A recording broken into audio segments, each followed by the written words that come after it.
अस्सलामुअलैकुम। अब तक की अहम खबरों के साथ मैं हूं शहजाद खान और मैं हूं आसफा जहरा। शामिल करेंगे अब तक हेडलाइंस। मुल्की हालात ऐसे नहीं कि हुकूमत मजीद चल सके। इमरान खान को किसी भी चीज के लिए मोरद इल्जाम ठहराने के भी काबिल नहीं समझते। मुल्तान जलसे में जरूर शिरकत करूंगी। मरियम नवाज की जाती उम्रा में सहाफियों से गैर रस्मी गुफ्तगू। कहती हैं जेल भी मुझे जूहों का बचा हुआ खाना खिलाया जाता था। आखिरी बार दादी से बात हुई तो वो समझ रही थी कि मैं जेल में हूँ। नवाज शरीफ और शहबाज शरीफ को दुनिया की कोई ताकत अलग नहीं कर सकती।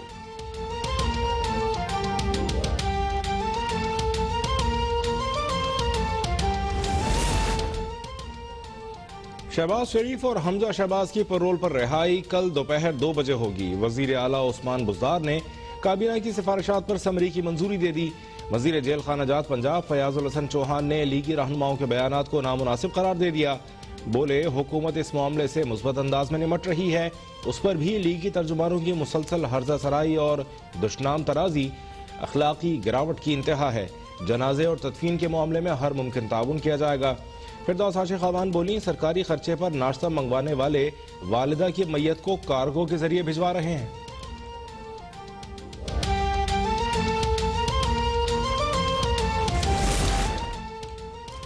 शरीफ खानदान और खानदान के खिलाफ मनी लॉन्ड्रिंग केस की समाअत। शहबाज शरीफ, हमजा शहबाज और जुडिशल रिमांड में 7 रोज की तौसी।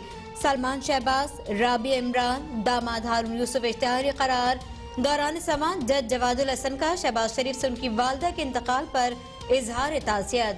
2 गवाहों के बयान कलमबंद।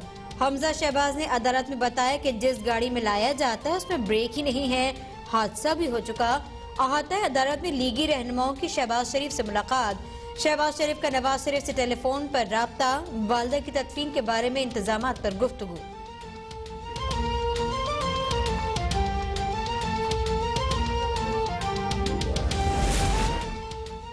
चेयरमैन पीपल्स पार्टी बिलावल भुट्टो जरदारी और स्टाफ के 5 अफराद कोरोना से मुतासर। बिलावल भुट्टो कहते हैं कोरोना की मामूली अलामात हैं, खुद को क्वारंटीना कर लिया है। पीपल्स पार्टी के जलसे से वीडियो लिंक पर खिताब करूंगा। बिलावल भुट्टो की आवाम से मास्क इस्तेमाल करने की भी अपील। सिंध हाई कोर्ट के एक मोअज़्ज़िज़ जज भी कोरोना में मुब्तला। पाकिस्तान में कोरोना के वार में तेजी। 24 घंटों में मजीद 40 अफराद जाँ बहक। 4.5 माह बाद एक दिन में सबसे ज्यादा 3,306 केसेस रिपोर्ट। गुलशन इकबाल में खुलने वाला निजी school seal.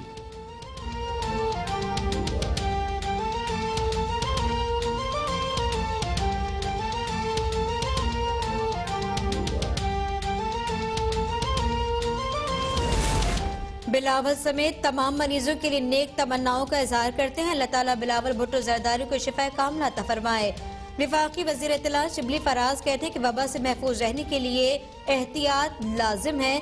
Corona virus leaders और अवाम में कोई तफरीक नहीं करता।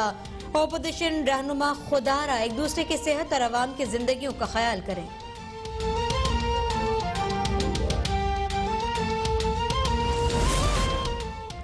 मुल्तान में इजाजत के बगैर रैली निकालने पर गिरफ्तार पीपी रहनुमा अली मूसा गिलानी की जमानत मंजूर। मूसा गिलानी का कहना है हुकूमत गुंडागर्दी पर उतर आई है। जलसा रोकने के लिए बेबुनियाद मुकदमा दर्ज किए गए हैं। कोरोना खतरात के बावजूद पीडीएम के जलसे की तैयारियां जारी। मुल्तान की इंतजामिया का पीडीएम को 30 नवंबर के जलसे की इजाजत देने से इनकार। डिप्टी कमिश्नर मुल्तान के मुताबिक कोरोना ऑर्डिनेंस के तहत जल्द से जुलूस पर पाबंदी है। पुलिस ने सिक्योरिटी इंतजाम के लिए 60 कंटेनर तलब कर लिए।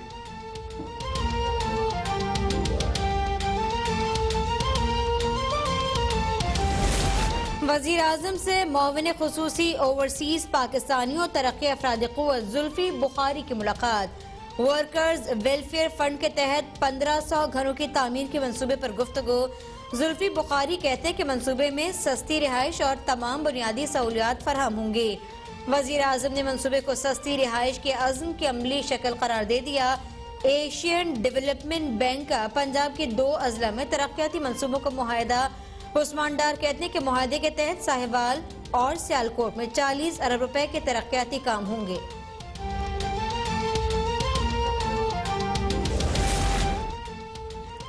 पाकिस्तान क्रिकेट स्क्वाड में शामिल 6 अरकान के कोरोना के मुस्बत टेस्ट आ गए। पाकिस्तानी क्रिकेट स्क्वाड का क्राइस्टचर्च पहुंचने पर कोरोना टेस्ट लिया गया था।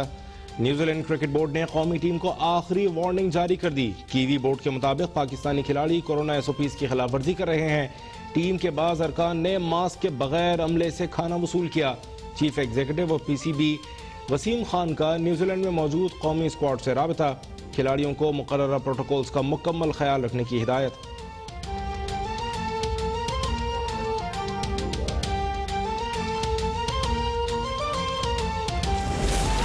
सुप्रीम कोर्ट में रेलवे खसारा असखुद नोटिस केस की समाअत। सुप्रीम कोर्ट ने अदालती अहकामात पर अमल दरामद न करने पर वजीर आला सिंध को तौहीन अदालत का नोटिस जारी कर दिया।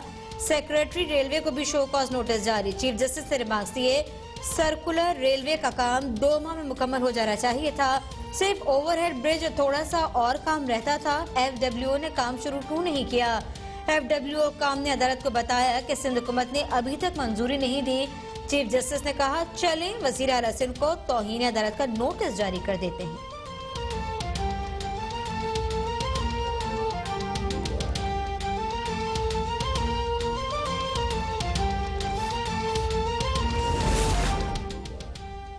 गिलगित बल्तिस्तान की नौमुंतखब असम्बली का इजलास। PTI के अमजद जैदी 32 में से 18 वोट लेकर स्पीकर मुंतखब। मद्दे मुकाबिल अपोजिशन के उम्मीदवार गुलाम मोहम्मद सिर्फ 8 वोट ले सके। 6 वोट मुस्तरद। वजीर आला कौन होगा, फैसला वजीर आजम करेंगे।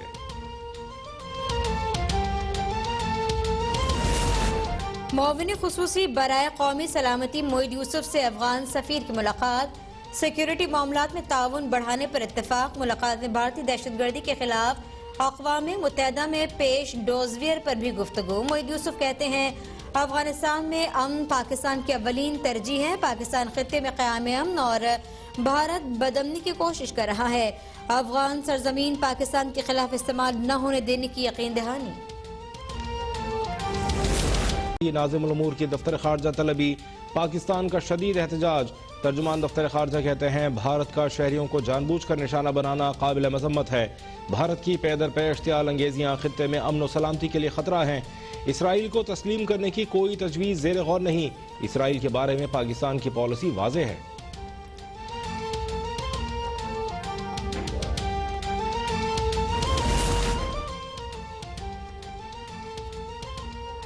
MQM को कमजोर करने से कुछ नहीं होगा। ऐसा ना हो कि हमें काबीना में बैठना अपना गुनाह लगने लगे। MQM पाकिस्तान के सरबराह खालिद महबूब सिद्दीकी ने कहा कि कराची में कारोबार पर पाबंदियों के खिलाफ ताजरों के साथ हैं। अंदरूनी सिंध तमाम बाजार खुले रखना और कराची में बंद करना कहाँ का फार्मूला है? एडमिनिस्ट्रेटर कराची को ताजरों को तंग करने का टास्क मिला है। विफाक को फौरी फैसला करना होगा कि सिंध हुकूमत को खबरदार करता हूँ कि बदमाशी कबूल नहीं होगी। कराची के लोग खुद फैसला करेंगे कि कोरोना से कैसे निपटना है।